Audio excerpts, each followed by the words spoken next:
Bonjour, que la paix soit sur vous. Si vous aimez notre travail, n'hésitez pas à aimer cette vidéo et à vous abonner en cliquant sur la petite cloche pour recevoir nos notifications. Les propos récents du pape François sur la bénédiction des couples du même sexe, sur la bénédiction des couples homosexuels, ces propos prouvent que le catholicisme est faux, car ces propos sont en contradiction avec l'enseignement de l'Église catholique depuis toujours, l'enseignement constant de l'Église catholique sur ce sujet. Et donc, si un pape contredit, dans son magistère ordinaire, contredit l'enseignement de l'Église catholique, la constitution de Vatican I, Pasteur Aeternus, ne peut pas être vraie. Le pape ne peut pas être infaillible. Le pape n'est pas protégé par le don d'infaillibilité sur les questions de foi et de mœurs. Et donc, dans ce cas, le catholicisme est faux. Voyons maintenant le contexte des propos du pape François sur la bénédiction des couples homosexuels. Il faut savoir premièrement, et cela le média L'Homme Nouveau, qui est un média plutôt de tendance ecclésiadéi, ce média explique que la réponse qui a circulé dans les médias, qui a été communiquée par le Vatican, est une réponse ancienne, entre guillemets, qui date d'il y a quelques mois, et qui est une réponse à une première série de doubias de la part de cardinaux conservateurs, des cardinaux comme le cardinal Burke ou le cardinal Sarah, mais que le Vatican a publié que maintenant pour des raisons de stratégie médiatique, en lien probablement avec le lancement du synode sur la synodalité, avec la médiatisation de ce synode.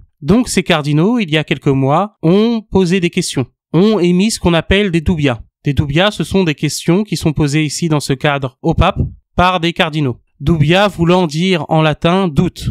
Donc ici, doute, question, questionnement. Donc le pape François a répondu à ces premières doubias le 11 juillet 2023. Mais la réponse n'a été publiée que le 2 octobre 2023. Et entre-temps, les cardinaux ont émis une nouvelle série de doubias afin de demander des clarifications sur la réponse du pape François, sur la réponse du 11 juillet ou doubias de ces cardinaux. Donc on doit clarifier, comme l'a fait l'Homme Nouveau, les choses. Les propos du pape François ne sont pas des propos tout récents et ne sont pas une réponse à cette deuxième doubia, mais sont bel et bien une réponse à cette première doubia de la part de ces cardinaux conservateurs comme le cardinal Sarah ou le cardinal Burke. Donc oui, nous pouvons admettre qu'il y a eu des enjeux de communication ici, et que la réponse dont nous allons parler à ces doubias est la réponse aux premières doubias et non pas aux secondes doubias. Cependant, cela n'enlève rien à la gravité du point de vue catholique des propos du pape François. Premièrement, dans l'introduction de ces propos, des propos du pape François, dans l'introduction de sa réponse aux doubias, le pape François fait appel à son autorité pontificale. Il dit avec une grande sincérité: je vous dis qu'il n'est pas très bon d'avoir peur de ces points d'interrogation et de ces questions. Le Seigneur Jésus, qui a promis à Pierre et à ses successeurs une assistance indéfectible dans la tâche de prendre soin du peuple saint de Dieu, nous aidera également, grâce à ce synode, à nous maintenir toujours davantage dans un dialogue constant avec les hommes et les femmes de notre temps et dans une fidélité totale au Saint Évangile. Donc, et c'est important parce qu'on va parler de cette question et des objections à cette vidéo que feront probablement nos amis catholiques conciliaires. Le pape ici revendique son autorité pontificale sur cette question, et revendique pour lui-même l'assistance de Dieu. Donc ce n'est pas un document qui est uniquement pastoral ici. Mais allons directement voir les propos du pape François et voir pourquoi ces propos posent problème du point de vue de l'Église catholique. Premièrement, soyons honnêtes, le pape François n'a pas légitimé le mariage homosexuel. Il exprime très clairement que pour l'Église catholique, le mariage, c'est l'union d'un homme et d'une femme, et que ce n'est pas autre chose. Cependant, sur la question des bénédictions des couples homosexuels, question qui a été soulevée dans une de ses premières doubias, et auquel il répond ici, il dit la chose suivante: la prudence pastorale doit donc discerner correctement s'il existe des formes de bénédiction demandées par une ou plusieurs personnes qui ne véhiculent pas une conception erronée du mariage. En effet, lorsqu'on demande une bénédiction, on exprime une demande d'aide à Dieu, un appel à pouvoir mieux vivre, une confiance en un Père qui peut nous aider à mieux vivre. Ensuite, il y a tout un développement que vous pouvez retrouver dans sa réponse au doubia, tout un développement sur l'aspect pastoral, sur l'accompagnement pastoral de ces couples. L'accompagnement pastoral de ces couples n'est pas en soi contre les enseignements de l'Église catholique. Le fait de les accompagner afin de leur faire comprendre que cette attitude est contraire aux enseignements de l'Église catholique, ce n'est pas cela le souci. Le problème ici est au niveau de la bénédiction de ces couples, de la bénédiction de ces unions, même si cette bénédiction ne veut pas dire mariage. Mais la bénédiction des couples homosexuels en tant que telle, et on voit ici clairement que le pape François, de façon prudente, il nous dira, mais que le pape François tout de même ouvre la voie à la bénédiction de ces couples homosexuels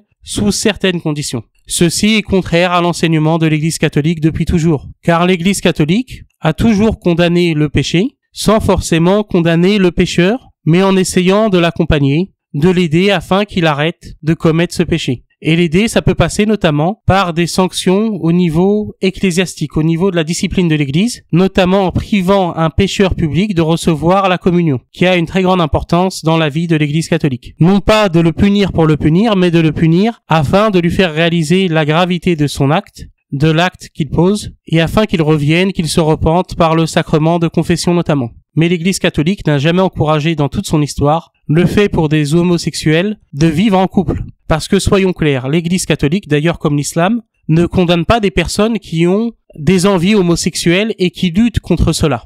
Ni l'islam ni le catholicisme ne le condamnent. Soyons très clairs dessus. Les personnes ne sont pas responsables pour des choses qu'elles ressentent malgré elles. Cependant, le catholicisme, comme l'islam, condamne moralement une personne qui agit en commettant un péché, qui agit en suivant ses envies, ses pulsions qui sont contraires à la loi naturelle. L'islam, comme le catholicisme, condamne cela moralement. C'est un péché à la fois dans l'islam et dans le catholicisme. Et donc l'Église catholique ne peut pas cautionner cela avec une bénédiction, puisque bénir un couple homosexuel, c'est cautionner ce mode de vie. Et donc c'est aller à l'encontre des enseignements de l'Église catholique. C'est contredire des siècles et des siècles de magistère catholique. Parce que la question qui a été posée par le biais de cette doubia n'est pas de dire est-ce que un prêtre peut bénir un individu homosexuel. Mais la question est précisément, est-il possible dans certaines conditions de bénir un couple homosexuel? Les propos du pape François sont donc en contradiction totale avec l'histoire catholique, avec la théologie catholique et ce depuis toujours. Pour le catholicisme, tout comme pour l'islam, commettre un acte homosexuel est un péché. Avoir des relations homosexuelles est un péché. Mais en plus, le fait de le dire publiquement, de le faire publiquement est un péché encore plus grand. C'est ce qui est appelé dans le catholicisme le péché de scandale. En islam comme dans le catholicisme, un péché qui est commis publiquement est plus grave qu'un péché qui est commis en privé. Puisque lorsqu'un péché est commis publiquement, ou assumé en tout cas publiquement, comme dans le cas par exemple d'un couple homosexuel qui se présenterait devant un prêtre afin de lui demander une bénédiction, il y a en plus du péché qui a été commis, qui est le péché d'homosexualité, il y a en plus ici le péché de scandale. Donc il est impossible au niveau de l'Église catholique, si on en suit la tradition de l'Église catholique, le magistère de l'Église catholique avant ces propos du pape François, il est impossible de bénir un couple homosexuel. Cela ne veut pas dire que l'Église catholique déteste les homosexuels, mais c'est quelque chose qu'elle ne peut pas bénir parce que cela va objectivement contre l'enseignement de l'Église catholique. Maintenant, beaucoup de catholiques conciliaires conservateurs vont être gênés par ces propos du pape François et vont nous dire, et je pense qu'on verra cela en commentaire, que cela ne concerne pas le magistère infaillible, que cela concerne pas l'infaillibilité pontificale, que l'infaillibilité pontificale dans Pasteur Aeternus de Vatican I n'est pas engagée ici dans cette réponse du pape François au doubia.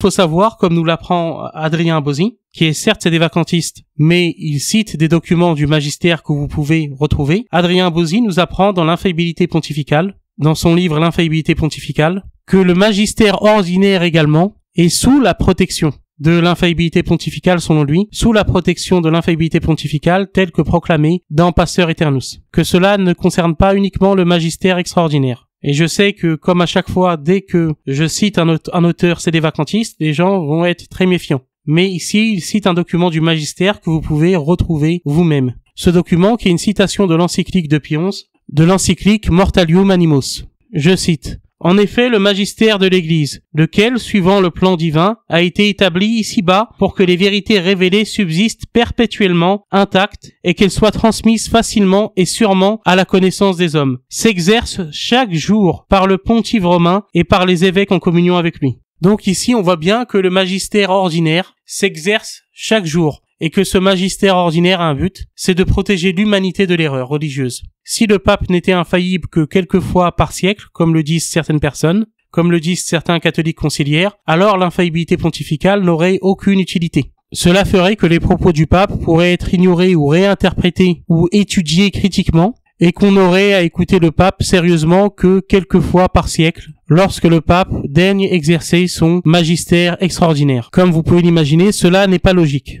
Et je rappelle que des ultramontains, il n'y en a pas que chez les sédévacantistes comme Adrien Bozzi. Il y a aussi des catholiques conciliaires qui défendent avec très grande force le pape François, des catholiques conciliaires comme Michael Lofton qui sont des ultramontains également. Donc il ne faudrait pas présenter le courant ultramontain qui est selon moi le plus cohérent concernant l'infaillibilité pontificale, il ne faudrait pas le présenter comme un simple phénomène sédévacantiste. Donc nous voyons ici très clairement que le pape contredit la tradition catholique, qu'il se met pourtant sous la protection qui aurait été promise à Pierre et à ses successeurs, que le magistère ordinaire du pape s'exerce tous les jours comme nous pouvons le voir dans Mortalium Animos, que ce magistère ordinaire a pour but de protéger la foi des fidèles. Et donc on voit que, au lieu de protéger la foi des fidèles, les enseignements du magistère ordinaire du pape François n'engendrent que confusion et contredisent clairement l'enseignement catholique de toujours, qui interdit de bénir une situation de péché, en plus une situation de péché public. Donc nous pouvons voir qu'il y a contradiction ici entre l'enseignement du pape François et le reste de la tradition, ce qui contredit même la notion d'infaillibilité pontificale